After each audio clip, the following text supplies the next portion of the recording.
भाई का मरना यानी उसकी खबर सुनते ही पागल हो गया, बौखला गया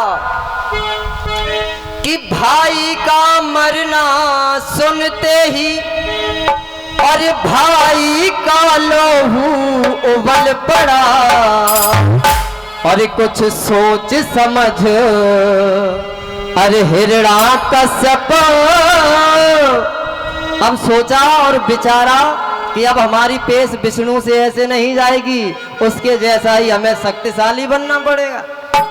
कि कुछ सोच समझ और हिरण्याकश्यप अरे तप करने घर से निकल पड़ा। कुछ सोच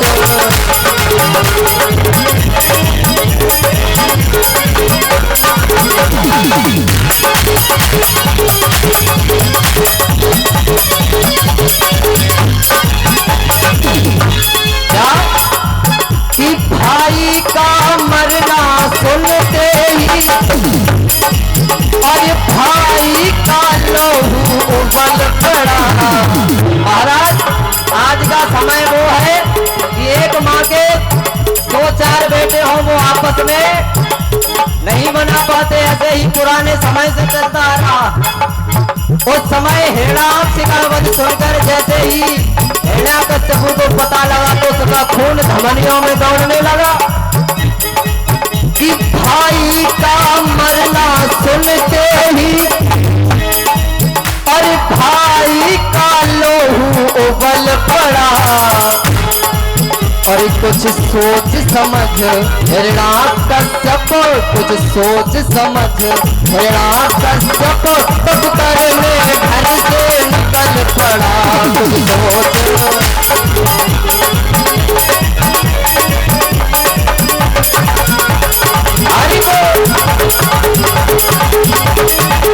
और क्या सोचता है, उसने सोचा देवों पर जय। क्या सोचता है कि देवताओं पर विजय पाना इतना आसान नहीं है।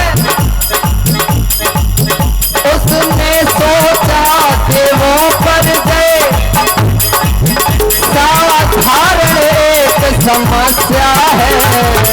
अरे देवताओं को अपने बस में करना मेरे लिए बाएं हाथ का खेल है, लेकिन विष्णु से टकराना कोई मामूली बात नहीं है। नारायण है, इसलिए उसके बराबर का योद्धा बनना पड़ेगा। उसने सोचा देवों पर जय पाना तो एक समस्या है और पर देवों पर जय पाना तो पर देवों पर जय पाना तो केवल हथियार तपस्या है। पर देवों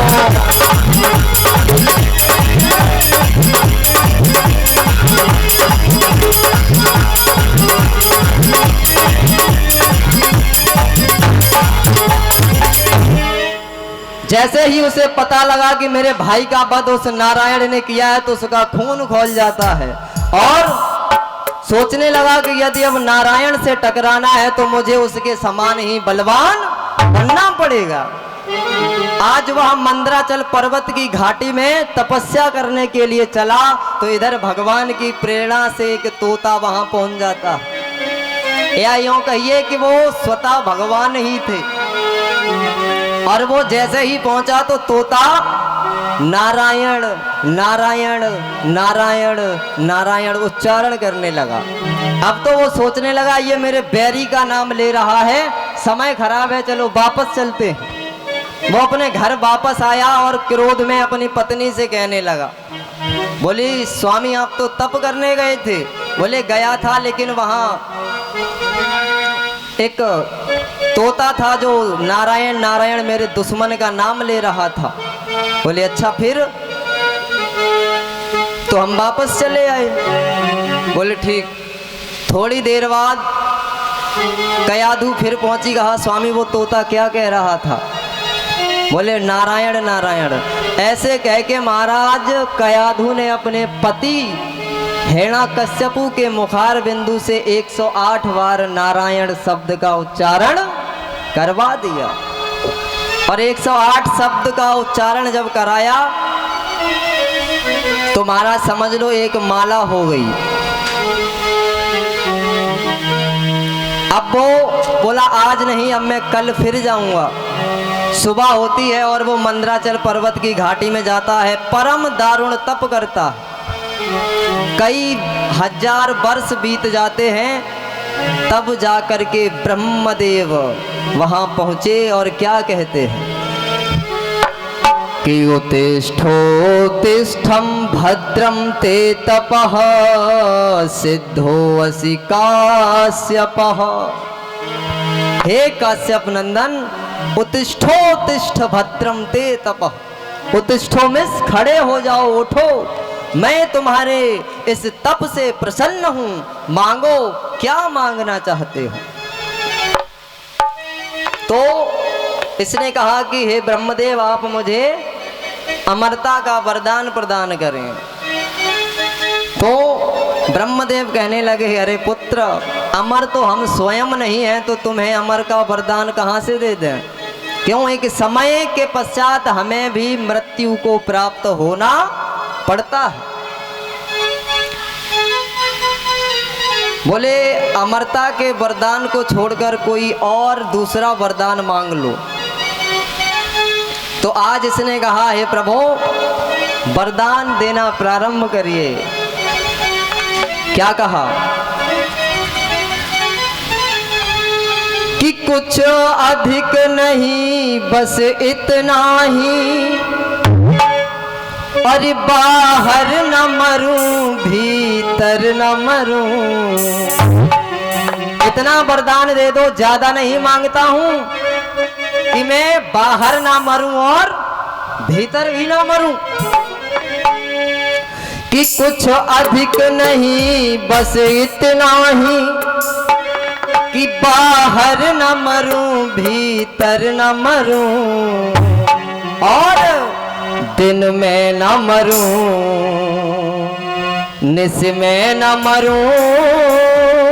ना ही दिन में मरूं और ना ही रात्रि में मरूं। कि ना दिन में मरूं, ना निस में मरूं, और व्यापे कोई हथियार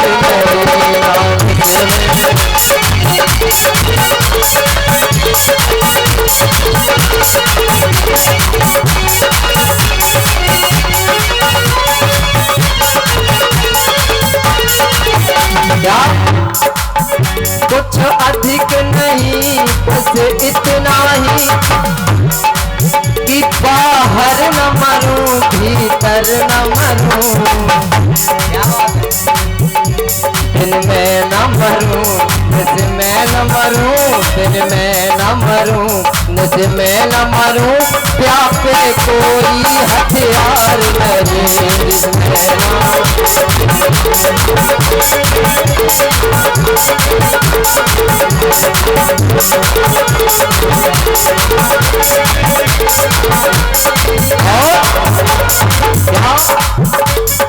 और सुनो ब्रह्मदेव, कि ऊपर न मरूं, नीचे न मरूं। ये भी सुन लो, बाहर ना मरूं, भीतर ना मरूं, दिन में ना मरूं, रात में ना मरूं, और ऊपर न मरूं, नीचे न मरूं, और 12 महीनों में भी न मरूं। इन 12 महीनों में भी मेरी मृत्यु ना हो, इसीलिए मेरे प्यारे भगवान बहुत चतुर खोपड़ी के हैं, अधिक मास बनाया इसीलिए। कि ऊपर न मरूं, नीचे न मरूं,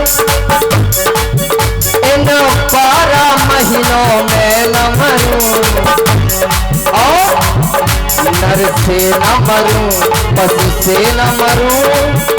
किसी इंसान से भी मेरी मृत्यु ना हो, किसी जानवर से भी मेरी मृत्यु ना हो, और तुम्हारे इस सृष्टि में बनाए हुए जितने भी हथियार हैं उन किसी से मेरी मृत्यु ना हो। नर से न मरूं, पशु से न मरूं, नर से न मरूं, पशु से न मरूं, व्यापे कोई हथियार नहीं, नर से न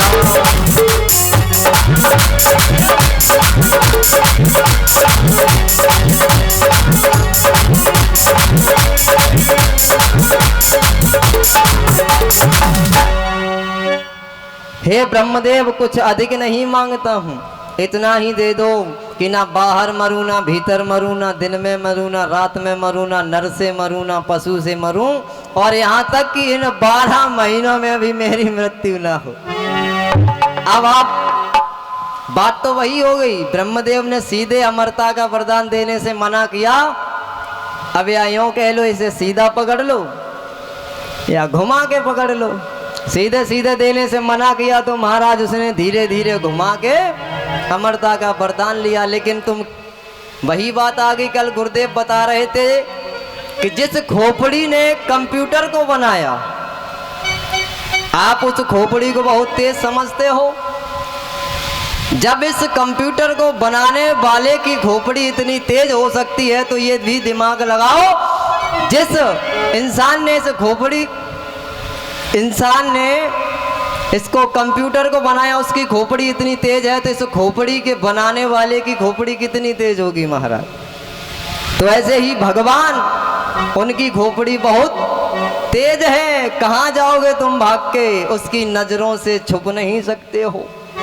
कहा ठीक है, ब्रह्मदेव ने ऐव मस्तु कह दिया, ऐसा ही होगा। जैसे ही इसे वरदान मिला, अब तो इसने इस पृथ्वी पर हाहाकार मचाना प्रारंभ कर दिया। आते ही इसने क्या अनाउंसमेंट कराया महाराज अपने राज्य में कि लइयो मम बैरी को नाम को भूलना है। बैरी यानी इसका दुश्मन कौन? नारायण भगवान, विष्णु भगवान। कि लइयो मम बैरी को नाम को भूलना है, अरे माला तोर फेंको छापा तिलक लगइयो नहीं। मेरे इस राज्य में मेरा हुक्म ये है कि कोई ना माला पहनेगा, ना तिलक लगाएगा, ना शिखा रखाएगा, तो क्या करेगा कि जइयो ना दिवाले न तो परवाले उतार ले हो। दिवाले यानी मंदिरों में जाना बंद कर दो, इन मूर्तियों को उतार के नीचे फेंक दो। कि जइयो ना दिवाले न तो परवाले उतार ले हो, और पूजा पाठ योग यज्ञ हवन करइयो ना। और क्या कहा कि खइयो मांस मदिरा और उड़इयो पुराण वेद। अब चाहे ब्राह्मण हो, क्षत्रिय हो, वैश्य हो या शूद्र हो, सभी की गिनती एक में कर दी। जब भी महाराज इस धराधाम पर किसी आताताई का आतंक उभरता है तो सर्वप्रथम किसकी आफत आती है? गौ ब्राह्मण संत की। क्या कहा कि खइयो मांस मदिरा उड़इयो पुराण वेद, और लइयो ना दया देवी देवता मनइयो ना। यदि घर में लगता है कि बालक छोटा हो और रोना बंद नहीं करता है तो कहते हैं इसे किसी ने झपेट दिया है या नजर लग गई है। तो कहता था ऐसा कुछ नहीं होगा, मेरे नाम से पूजा पाठ करिए, योग यज्ञ हवन जो भी होगा मेरे नाम से होगा। ये जितने भी वेद पुराण शास्त्र हैं इनको फाड़ करके फेंक दो। और महाराज इधर जब ये तपस्या करने गया था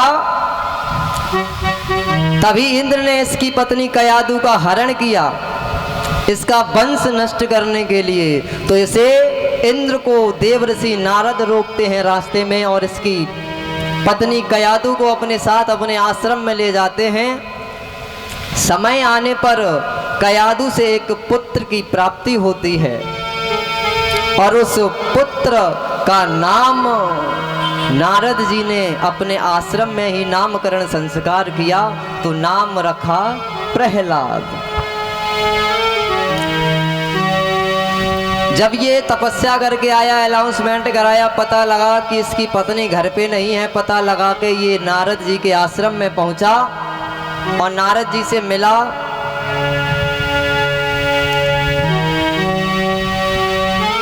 कहा मैं अपनी पत्नी को और अपने बच्चे को ले जाने आया हूं। तो उन्होंने कहा सुनो ले जाओ, लेकिन एक बात ध्यान रख लेना, तुम्हारा सर ये बालक ही झुकाएगा। ये बात हकीकत है महाराज। तुम कितने भी बड़े फन्ने खा हो, किसी के आगे ना झुकते हो, लेकिन तुम्हारा खून ही तुम्हें एक दिन झुकने पर मजबूर कर देता है। सुनो कि रानी के इसी और गर्भ से ही, हे इंद्र सुनो, तुम कैसे कह सकते हो कि एक जो बालक अभी बाहर नहीं हो और तुम उसका गणित लगाओ कि दैत्य का दैत्य ही होगा, ऐसा नहीं हो सकता। और तुम भी सुनो है ना कश्यपु कि रानी के इसी गर्भ से ही वो प्रेम भक्त प्रगटाएगा। रानी के इसी गर्भ से ही वो प्रेम भक्त प्रगटाएगा। रानी के इसी गर्भ से ही वो प्रेम भक्त प्रगटाएगा। और जो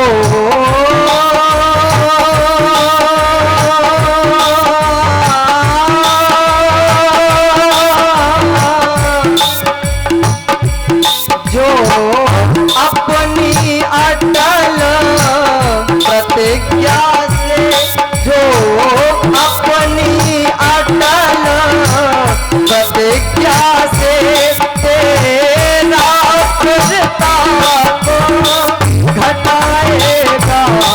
जो अपनी अटल प्रतिज्ञा से तेरा प्रताप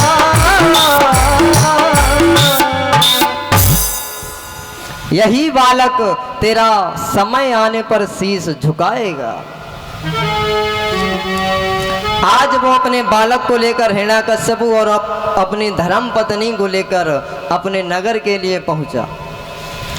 और जब वहां पहुंचा तो महाराज प्रहलाद जी नारद जी के आश्रम में रहकर भगवान के नामों का गुणगान करना सीख चुके थे। अब तो जहां भी बैठ जाते हैं तो नारायण नारायण कृष्ण कृष्ण उच्चारण करते हैं।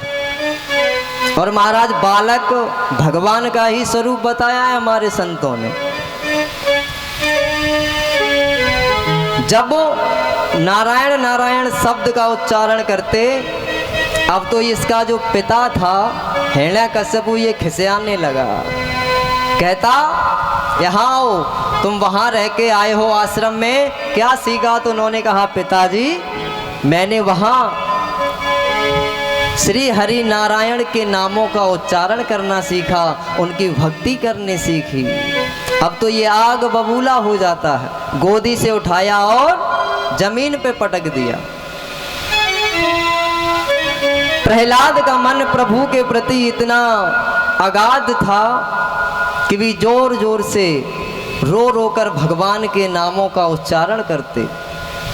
और जो लोग इधर उधर बैठते रहते थे, जो राक्षसी प्रवृत्ति के थे, वो हंसते। अब तो महाराज हिरण्याकश्यपु इतना परेशान हो गया, इसने दैत्य गुरु अपने शुक्राचार्य के आश्रम में षंड और अमर्क के द्वारा राजनीति अर्थनीति का पाठ जो पढ़ाया करते थे, उनके यहाँ शिक्षा लेने के लिए प्रहलाद को भिजवा दिया। अब जब उस आश्रम में पहुंचे तो प्रहलाद जी ने उन्हें अपने रंग में रंगना प्रारंभ किया। महाराज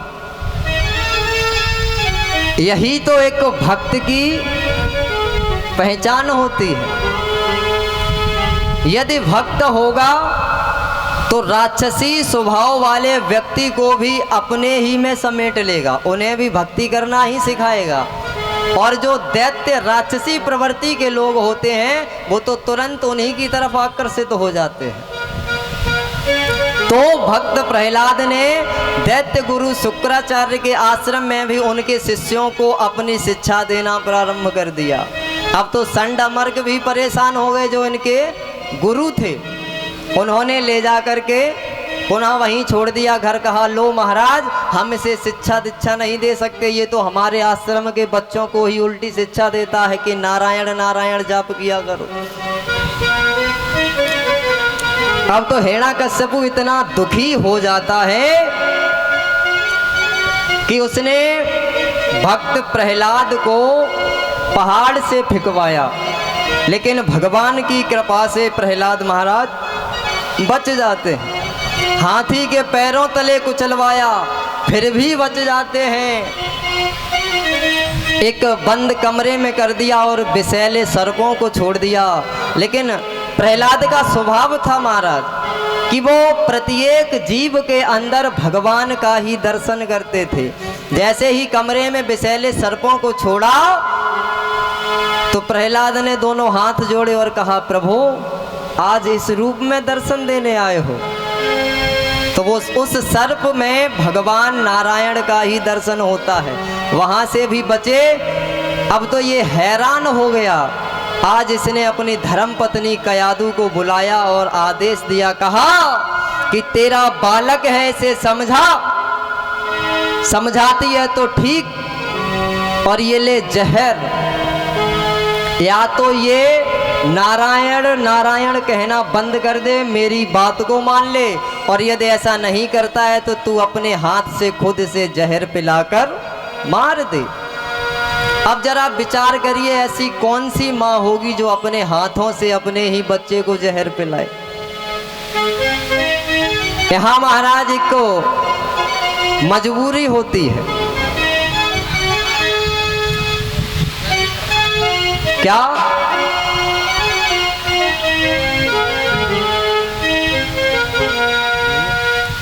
और जिस लालन को दूध पिलाया उसे कैसे जहर पिलाए। आज मैया विचार करती हैं कि जिन हाथों से मैंने इसे दूध पिलाया था कभी, आज मैं इसे जहर कैसे दे दूं।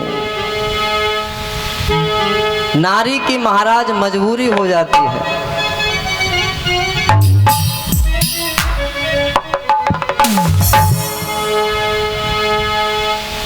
कि राज मुकुट बाली के पास है,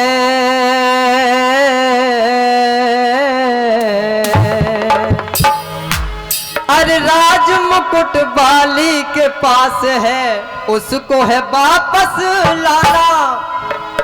और नारी धर्म से पत्नी धर्म जब पड़ा है, उसको निभाना हो निभाना, हाँ निभाना। तो जिस लालन को तो हार गई माँ की ममता और नैनों से अश्रु बहाए। आज कयादु मैया अपने नेत्रों से अश्रु को बहाने लगी कि हार गई माँ की ममता और नैनों से अश्रु बहाए। तो जिस लालन को दूध पिलाया उसे कैसे जहर पिलाए। तो है ये मजबूरी अपनों से होती दूरी, तो धर्म जहाँ टकराए, तो धर्म जहाँ टकराए। तो जिस लालन को दूध पिलाया उसे कैसे जहर पिलाए। है ये मजबूरी अपनों से होती दूरी, तो धर्म जहाँ टकराए, तो धर्म। अब तो धर्म कौन से हुए महाराज? एक तो पत्नी धर्म, पति का आदेश नहीं मानते हैं तो पत्नी धर्म नष्ट होता है। और यदि बेटे को पति के कहे अनुसार जहर पिला देते हैं तो मात्र धर्म जा रहा है। हरि बोल।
कयाधु ने मात्र धर्म से बढ़कर के पत्नी धर्म को निभाना उचित समझा, तो क्या हुआ,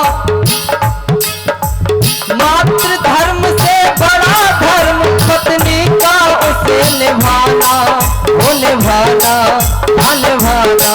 तो अरे हार गई माँ की ममता, नैनों से अश्रु बहाए, हार गई माँ की ममता, नैनों से अश्रु बहाए। जिस लालन को दूध पिलाया उसे कैसे जहर पिलाए। हाय हाय ये मजबूरी अपनों से होती दूरी, तो धर्म जहाँ टकराए, तो धर्म जहाँ टकराए। जिस लालन को दूध पिलाया उसे कैसे जहर पिलाए। हाय हाय ये मजबूरी अपनों से होती दूरी, हाय हाय ये मजबूरी अपनों से होती दूरी। तो धर्म जहाँ टकराए, तो धर्म जहाँ टकराए। तो जिस लालन को दूध पिलाया उसे कैसे जहर पिलाए।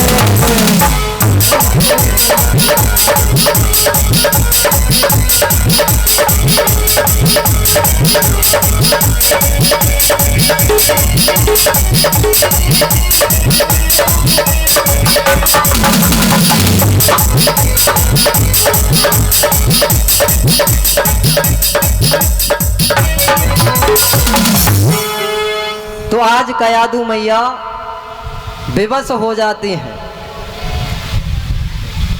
समझाया तो प्रहलाद ने जवाब दिया, अरे मैया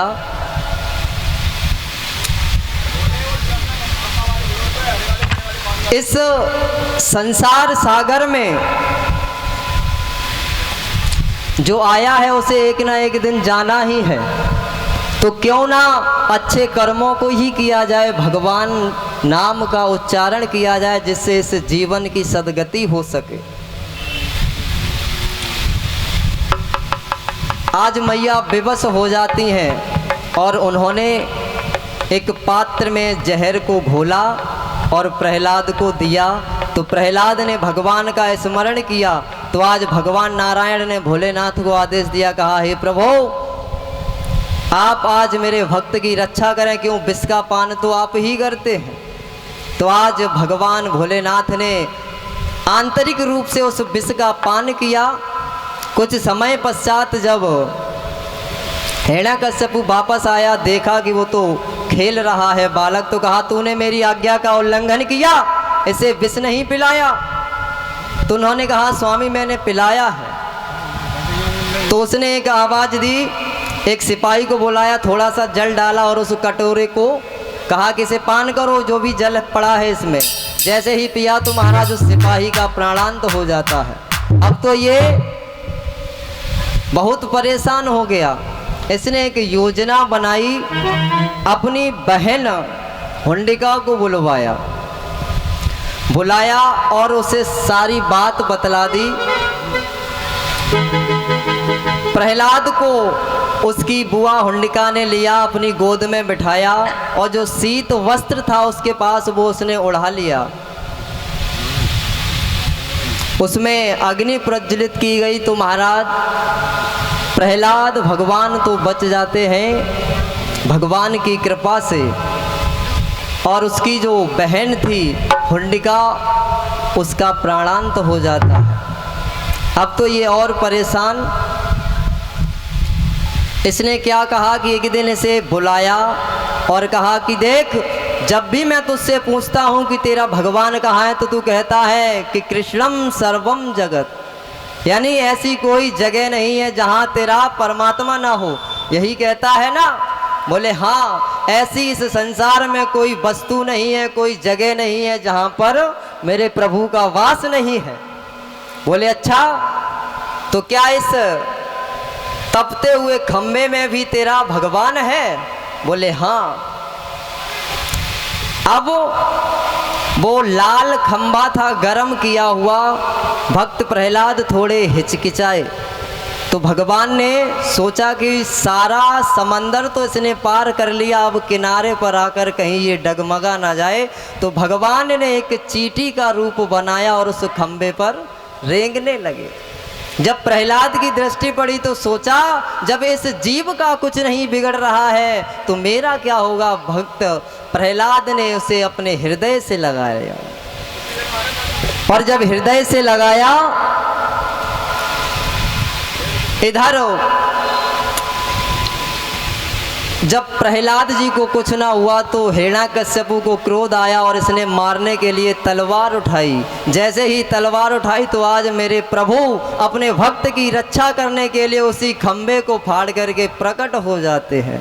नरसिंह का रूप लेकर, आधे नर हैं और आधे शेर हैं। प्रेम से बोलिए नरसिंह भगवान की। आज आधे नर और आधे शेर का जो प्रभु ने अद्भुत रूप बनाया है, जिसे देखकर आकाश में देवता भी थर्रा उठे। अब तो भगवान ने घुरघुराना प्रारंभ किया और हिरण्याकश्यपु को पकड़ा और घसीटते हुए बाहर ले जाने लगे। दहलीज पर ले जा करके रोक लिया और उसे अपनी गोद में उठाकर रख लिया और कहा कि याद कर क्या क्या वरदान लिए थे तूने ब्रह्मदेव से। बोला, मैंने वरदान मांगा था कि मैं बाहर ना मरूं, भीतर ना मरूं। तो भगवान बोले, देख ले, ना तू बाहर है और ना भीतर है, बीच में है दहलीज पर। बोला, अब भी नहीं मरूंगा। बोले, तो मैंने वरदान मांगा था कि ना ऊपर मरूंगा ना नीचे मरूंगा। तो भगवान बोले, अरे मूर्ख, आंखें खोल और देख, ना ही तू ऊपर है ना ही नीचे है, मेरी गोद में रखा है। बोला, फिर भी नहीं मरूंगा। बोले, क्यों? मैंने वरदान मांगा था कि मैं ब्रह्मदेव के बनाए हुए किसी भी हथियार से न मरूं। तो भगवान बोले, देख, मेरे पास कोई हथियार भी नहीं है, ये मेरे नख हैं। आज भगवान ने उस हिरण्याकश्यपु के उदर में अपने नखों को गाड़ा और फाड़ दिया और उसकी अंतड़ियों को निकाल के अपने गले में डाला। देख, ना ही दिन है ना ही रात है, ना ऊपर है ना नीचे है, ना बाहर है ना भीतर है।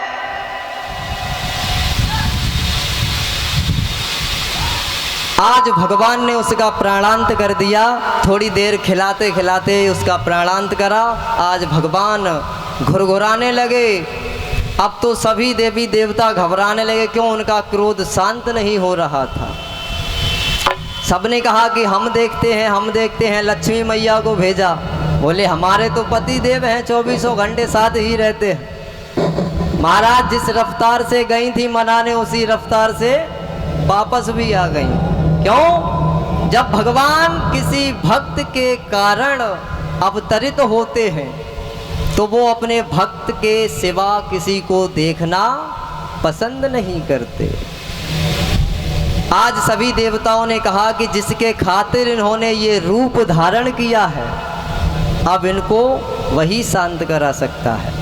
तो आज भक्त प्रहलाद को आगे किया और भगवान के समक्ष ले गए। तो भगवान ने उन्हें अपनी गोद में उठा लिया और अपनी जिह्वा से चाटना प्रारंभ किया, प्यार करने लगे। आज भगवान ने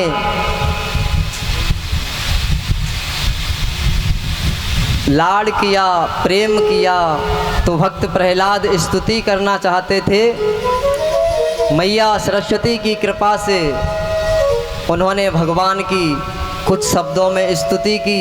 भगवान ने उन्हें वरदान दिया कि जाओ, आप इस धराधाम पर 36,000 वर्षों तक भोग करोगे, उसके पश्चात आप हमारे वैकुंठ धाम को आओगे। भगवान ने अनन्य वरदान दिए और अपनी जो भी लीला थी उसको विराम करके आज भगवान अपने धाम को वापस चले जाते हैं। प्रेम से बोलिए गोविंद भगवान की जय। परम पूजनीय परम आदरणीय गुरुदेव का आगमन हो चुका।